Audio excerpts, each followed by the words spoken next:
Olá a todos! Hoje vamos falar sobre uma teoria minha referente à reencarnação.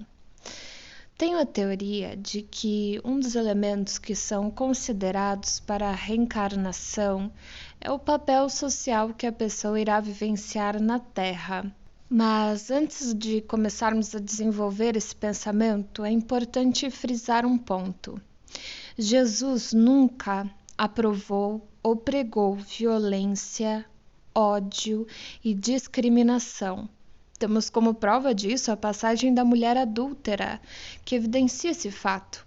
Então, se você ouvir meus apontamentos acreditando que Deus permitiu estas situações porque os indivíduos indicados mereciam punição, então você estará interpretando erroneamente e também não poderá se considerar um verdadeiro espírita, pois é de conhecimento de todos os espíritas que o erro, ou seja, maldade, más escolhas, egoísmo, violência, etc., advém do livre arbítrio do homem e das leis de causa e efeito, e não da vontade de Deus, nunca da vontade de Deus.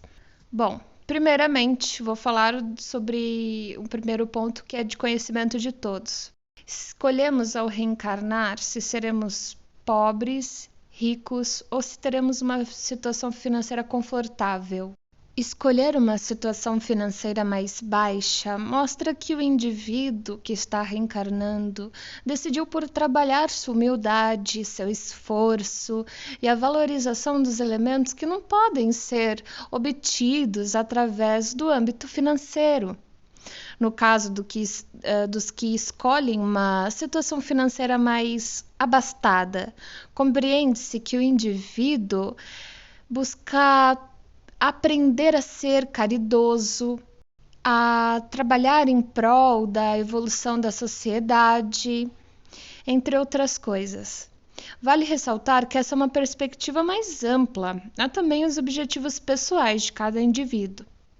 A partir desse primeiro exemplo, podemos pensar em outras situações, como, por exemplo, o gênero que o indivíduo escolhe vivenciar na Terra.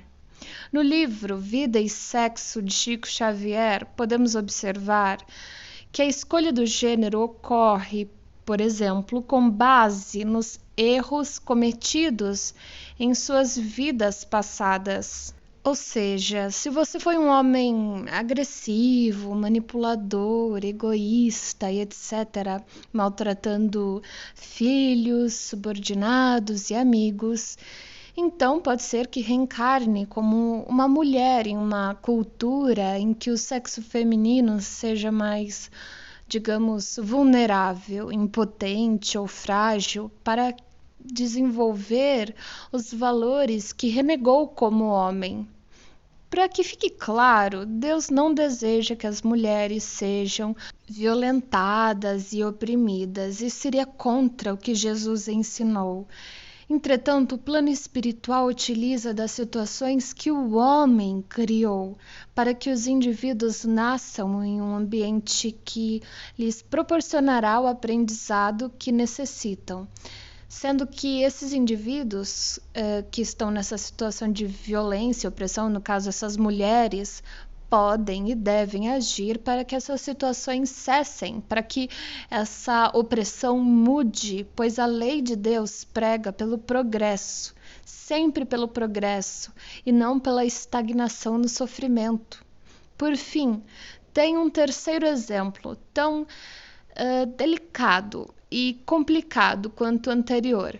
No livro Senzala, um mentor estava contando sobre uma situação extremamente específica da qual determinados indivíduos iriam reencarnar como escravos, pois em vidas anteriores foram pessoas que não trabalhavam e que na verdade cultivavam o ócio.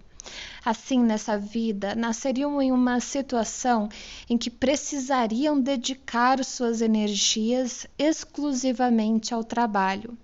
Vale ressaltar que, segundo a concepção espírita, o trabalho e a dedicação ao trabalho é considerado um aspecto extremamente importante para o espírito. Devido à delicadeza do assunto, é importante frisar que Deus não quer a escravidão de nenhum ser.